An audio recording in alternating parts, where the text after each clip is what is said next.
All right, so this video is a little different. I'm speaking out of without any experience or knowledge of what I'm actually speaking about. So just putting that out there. These are things I've been dealing with.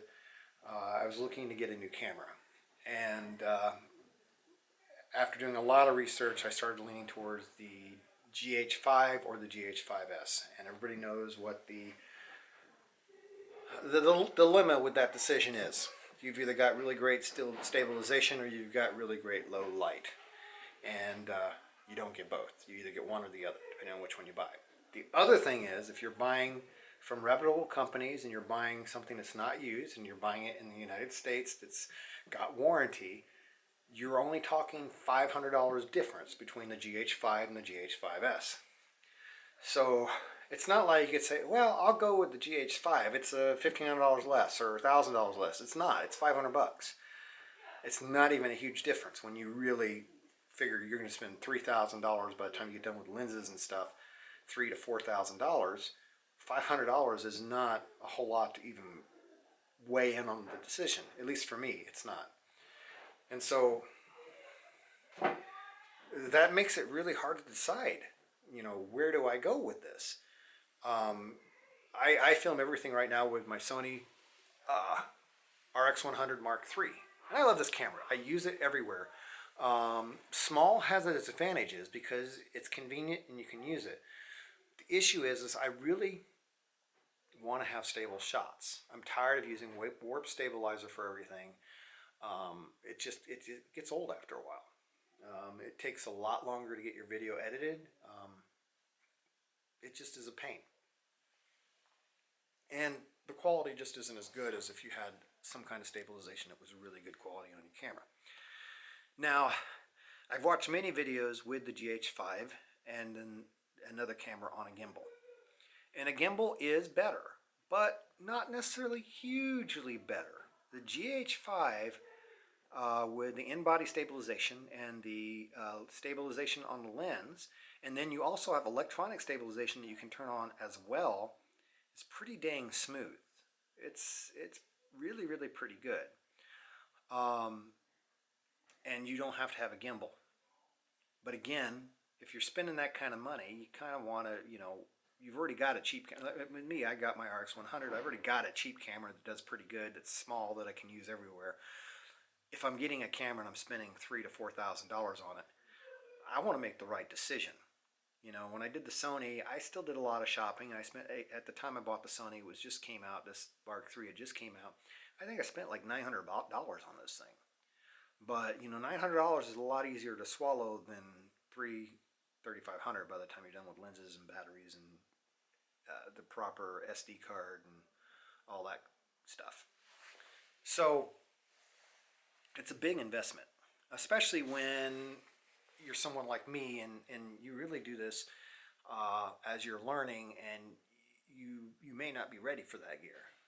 And I'll openly admit I'm not ready for it. My video quality isn't ready for that gear, but partly because the camera I'm using doesn't. I don't have a gimbal.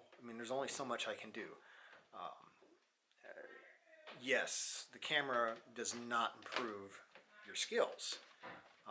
But it does give you the opportunity to be more creative, try new things, and so I'm not saying a nicer camera is going to ever make me better at what I do. I'm just saying that it would be nice to have things like stabilization, or some of the shots that I've just thrown away because at night or dark, or like even in this room, don't come out very well. So without continuing to ramble about this, so what did I decide to do? It's like, well, after a lot of research, I decided, well, I'm not going to spend $3,000 plus on a camera and lenses right now.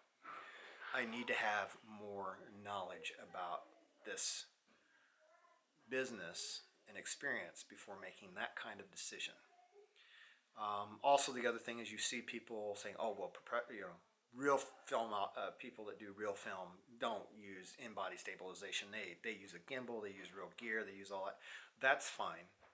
I do want to do more cinematic quality shots, even when we're going on trips and stuff like that. I'd like it to look nice. I'd like it to look professional. But I also clearly talk to the camera at times. So I would like it to be fairly stable.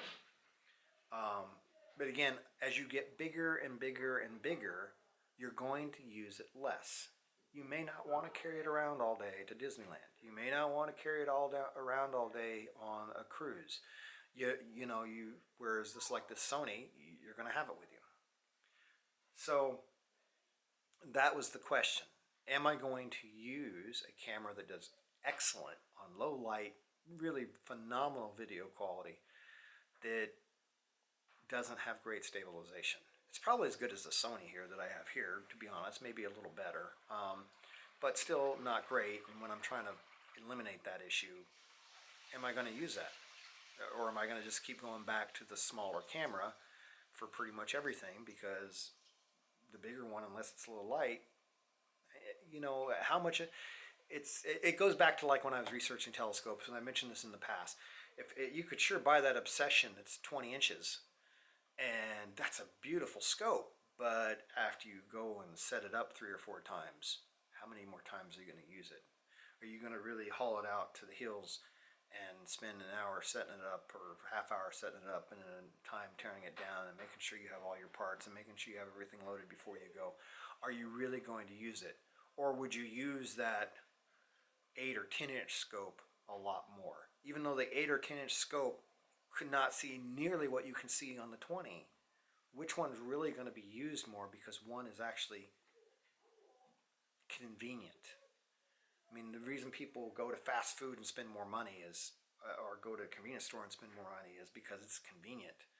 If your hobby or your things you do that you enjoy are a lot of work, that there's always the risk that you're not going to get the value out of it. The thing that you purchase, you're not going to get the value from because you don't use it the way you would want to, because it's a lot of work. So anyway, I thought, well, before I can make any decision as far as if I should go the GH5 or GH5s, I need to really know what it's like to run with a gimbal. And so what I ended up buying was the Zhiyun Crane Pro.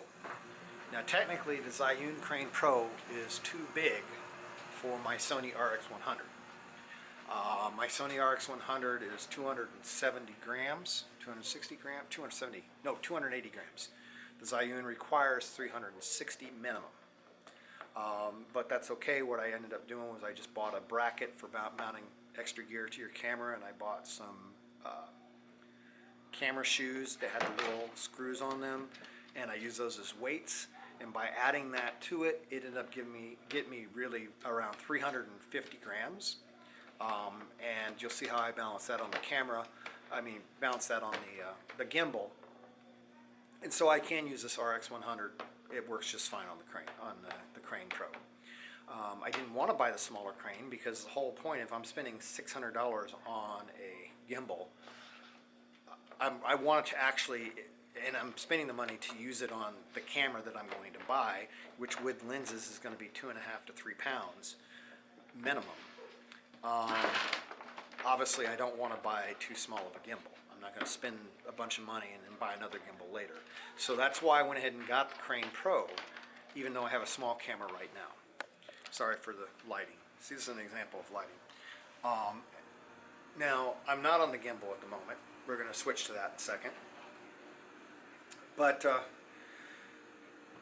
my thought was really to have an educated decision of, do I want to live with stabilization? It's kind of like the Sony right now, which I'm not going to stabilize. I'm not even going to warp stabilize a Sony, so you get an idea. Do I want to rely on a camera that's $4,000 with lenses that's not going to stabilize any better than this to get that low light? Will I be able to use a gimbal in normal practice and a lot of my footage to where, the gimbal does do better than in-body stabilization and all that. It does, but not like huge. But the Crane Pro has a lot of other things that can add to your shot. Now the cool part is the Crane Pro, because it adds a lot of things to your shot.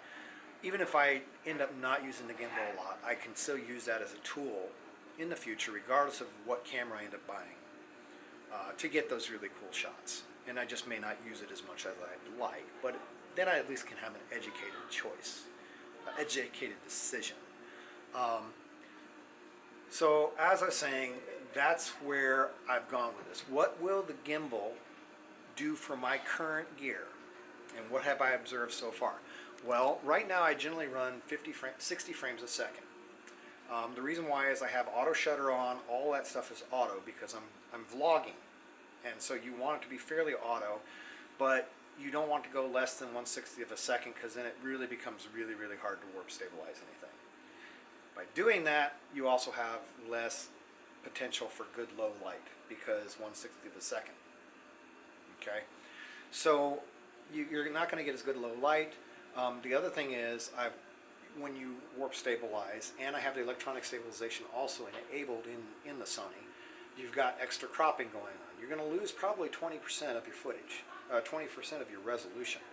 So that brings your 1080 recording down to about 720p because you're going to crop it and then you're going to blow it back up to 1080. So adding a gimbal will allow me to film at 30 frames a second when I'm on the gimbal because I'm not going to be worried about using warp stabilization.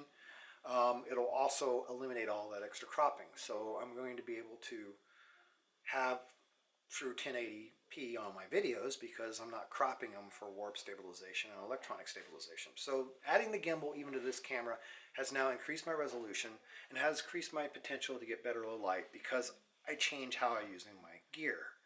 The other thing that it helps on is editing. The other thing I needed to do was buy another computer because my laptop it takes a long time. By the time I warp stabilize something, I've got a couple hours of warp stabilizing, 15-20 minutes worth of footage. And then you've got your encode time. If I'm encoding, I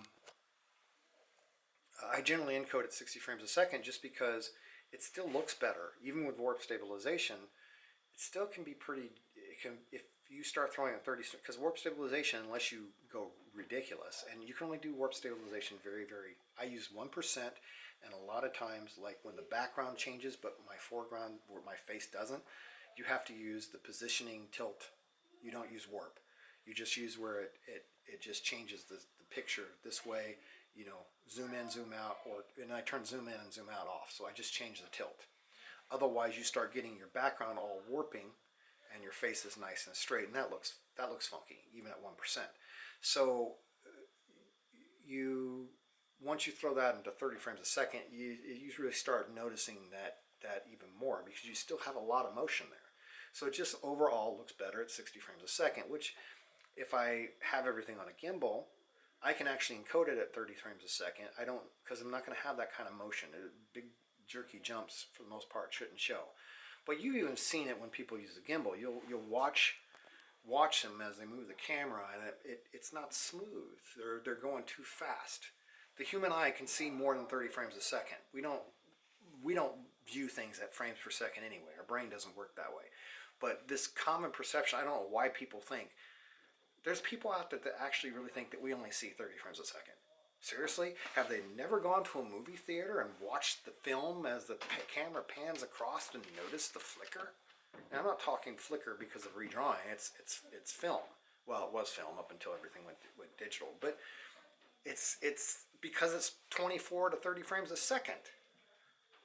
You can see the animation lost because there's not enough frames.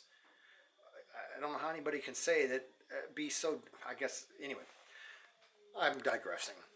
So that's where I went with my decision, is I'm going to go with the gimbal first and see how I like it. Will I use it all the time? Will it still be frustrating? Will I still, if I want to have a nicer camera that I don't have to carry a gimbal because the gimbal is too much of a pain, what am I going to do with the gimbal when it's in my, I'll cover all those issues in a second when I go up and show you the gimbal, but you get the point. Really, for me to know which camera I need to get next, the GH5, the GH5s, I figured it'd be better to be educated and know what it's like to really run the gimbal. So let's go up and look at the gimbal right now. We'll put this camera on the gimbal and we'll get some shots.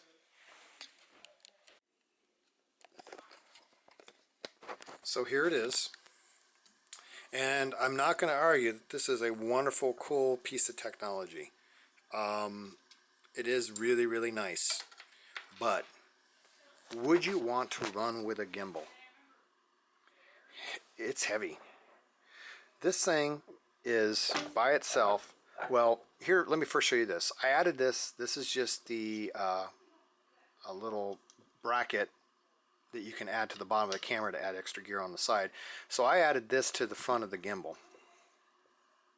And then I took a little, I bought, that was like $6, and then I bought these little camera shoe things.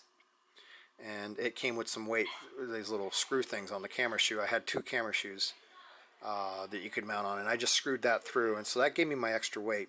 So when I add this out front, the camera will mount here.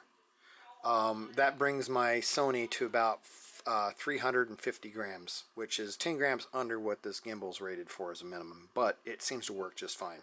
Also keep in mind, when you have it balanced correctly, you will not hear this gimbal. It is really quiet. But if it's not balanced, you're going to hear this gimbal, which is not a good thing. You probably don't want to be hearing things. Something's wrong. So make sure it's balanced. Otherwise, you're going to get a lot of noise. But it does seem to do fine once I added this. It seems to work fine with the RX100. And again, like I say, I went with this gimbal because potentially I'm going to use this gimbal on a much bigger camera. I didn't buy this gimbal for the RX100. My whole point of having an RX100 is to keep it small and easy to carry with me. So I would never put the RX100 on a gimbal. If I'm going to want that kind of quality shot, it's going to be on a nicer camera.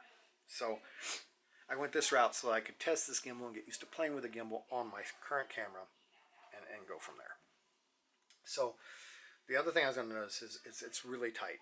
You're going to see that there's certain angles, if you were holding this gimbal, there's certain angles that it will hit. For example, I can't do this while I'm holding the camera, but I can show you an example of where it would hit. So as you can see here, if I was, you can see, let me turn this around.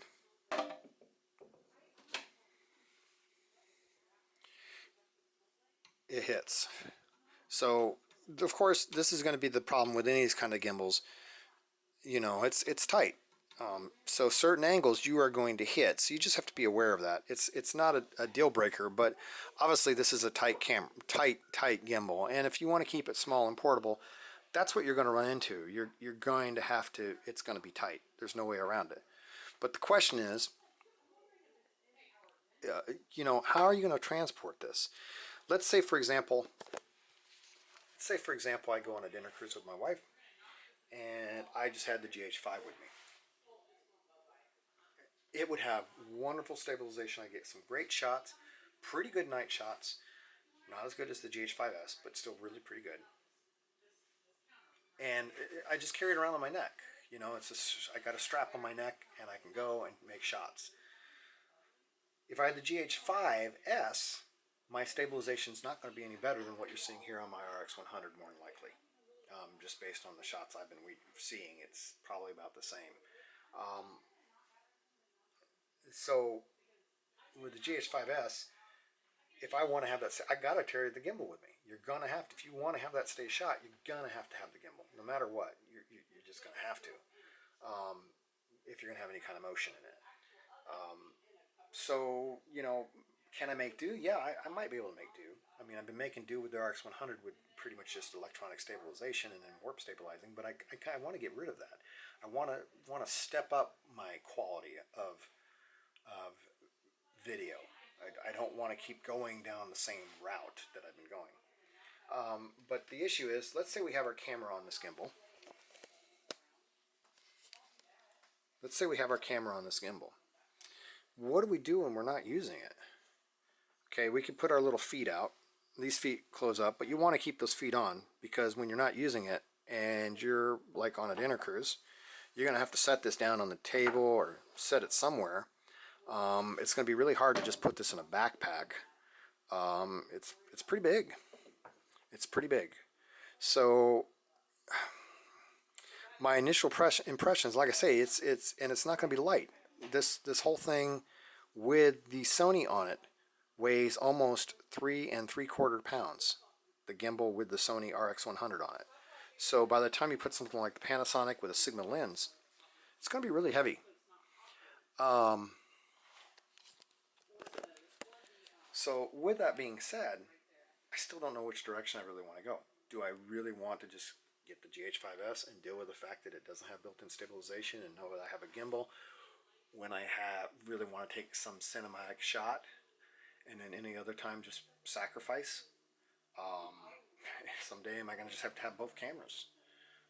Or do I want to just, you know, send this back and just make my decision now that, you know, if I'm going to go with the GH5 that has the better stabilization. I guess where my point is, the gimbal is going to increase my current ability to film. And you don't necessarily have to buy a gimbal like this. But if you're thinking about getting the GH5s, you should get a gimbal like this so that you're not investing twice in gimbals, but also so you have a realistic idea of what you're going to be lugging around.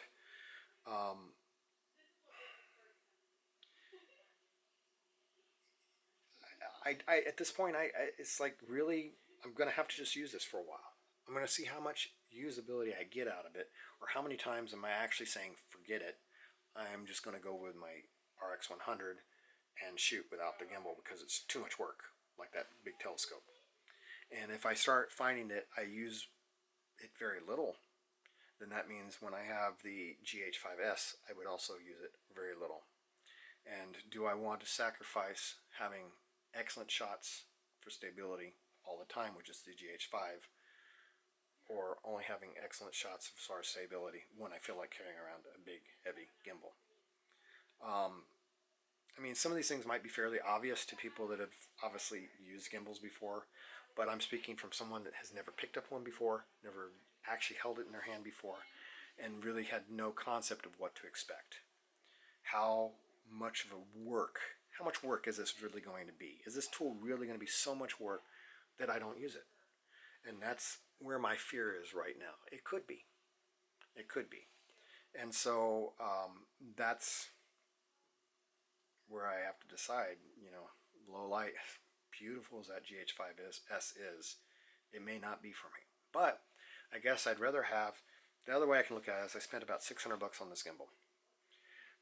If I use this thing for a year, really refine my skills, really know for sure how I feel about a gimbal, and then make my decision to buy a camera, in about a year, that camera's going to go down $500.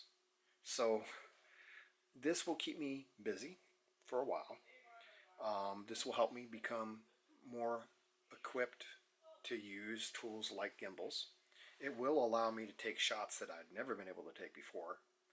Even if I had the GH5, I would never be able to take some of the motion. I mean, this has got motion control in it. As far as, you know, obviously just pan, tilt, and stuff like that, but it has motion program scenes and have motion control. So I spent $600, but if this thing keeps me entertained for the next year, and it does improve my current ability to make some good shots, like I say, in a year from now, either one of those cameras, the GH5, the GH5s, maybe $600, $500 less. So in reality, I guess I'm not wasting money by going with the gimbal. And it's allowing me to make a sound decision when I get ready to buy a nicer camera. So let's plug this thing onto the gimbal, and let's take some shots and see how it does.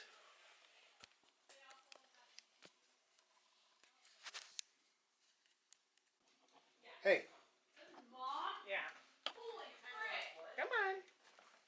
Wait, how do you describe it together if Grandpa's not going? If Grandpa's not going, we might as well all ride together. Okay. No point in taking separate cars. Yeah. We just had John do our brakes for us because we were freaking out. Hi, Coco. And now, she's like making a noise. Oh, ours making noise too. You can zoom with that? I did a it's whole connected. thing where I scrubbed my floors and did this thing I saw on YouTube because the snow was driving me crazy. Well, now it smells like wet car that dried musty. I love it. Autumn, See, where's it follows you, my- see? my cup that Selfie. goes straight This is down? like the ultimate selfie stick. That's pretty sweet, Josh. Oh, No, actually, let me add this 5-foot pole to it. Then it's the ultimate selfie stick. hi. Alright. Oh, I got it. Okay. Okay, so now I have it. Well, like, is it completely? picture with Britain right as she gets out of the pool. No. Look, T. On both Okay. versions, she has a, on both versions in your kids' room. So Chris, Well, that's in the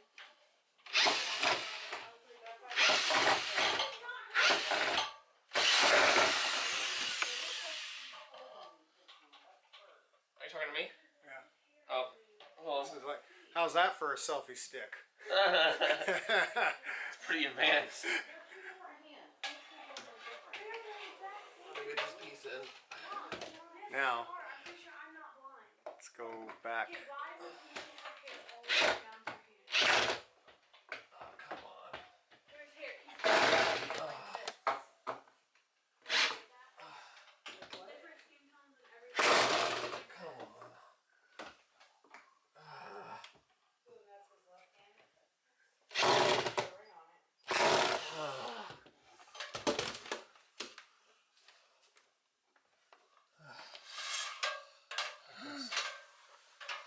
Having fun with it? No. Once you actually get used to using it as a tool, the only disadvantage I see is getting used to carrying it around with you and figuring out how to carry it around with you effectively where it's not a burden.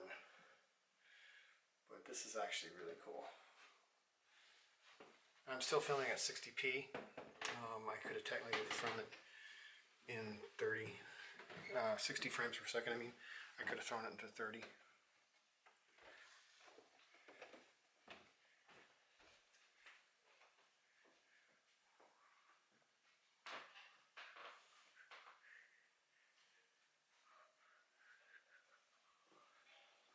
Let's go downstairs.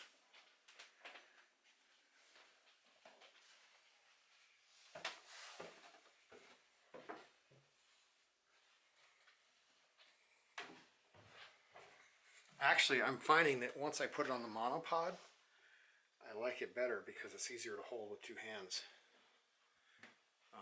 As far as holding it and relieving some of the weight. It does get heavy though. My shoulder's starting to get a little tired. But this is actually really cool. Alright, here we are in York, Nebraska. There's nothing to see in this great place, but I brought my gimbal and my camera anyway just so I can see how I like carrying around a gimbal with a camera and see if it's a real pain. It's set up pretty easily. This is our wonderful Motel 6 room that I booked by mistake. Somehow I managed to click on the reservation for a Motel 6. It's actually pretty. Classic John. It's actually pretty clean, but the beds, of course, are terrible because it's a Motel 6. But anyway, yeah, and we've got this magnificent view out here. Let's check this out. Wow, look at that view. It's beautiful. It's a beautiful view. So here's our room. And like I say, I'm making use of my gimbal to see how I like it. I'm going to go over and say hi to Mike and Otto.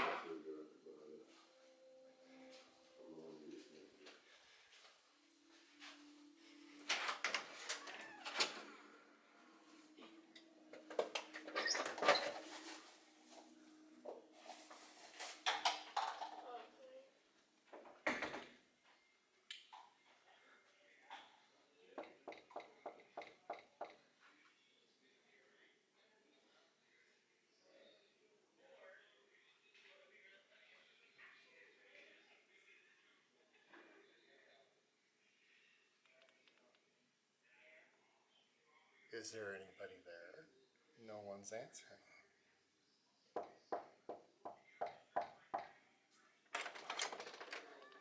Hi. Hello. Hello. Welcome.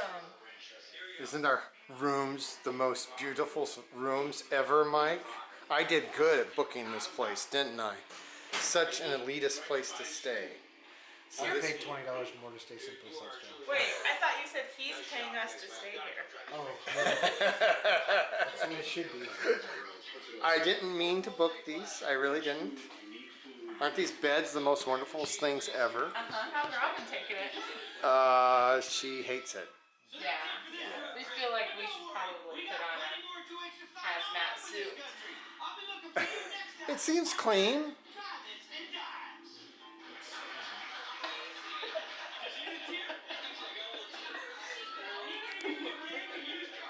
It's okay. It'll do for one night. I've stayed in Motel 6 before. They hate me. I'm forcing them to stay in purgatory, apparently. At least it's been modernized. Yeah, it has. Alright, so anyway, Mike, this Look is at our my... view. Is your view pretty good? Oh yeah, our view is fabulous. Let's check out your fabulous view. Oh yes, that's About the same. beautiful, isn't it? It's a nice view right there. Yeah, that's fascinating. Ooh, I see an Applebee's. Alright. So actually, this isn't too bad. It took 2 seconds to set up. So.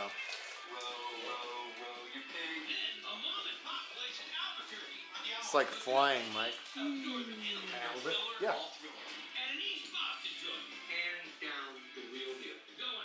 And it's got different kinds of follow modes. This is the one where you see it keeps pretty steady.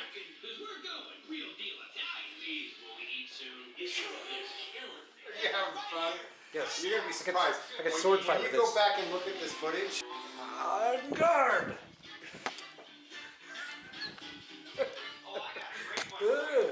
We'll see how bad that really was. Harry!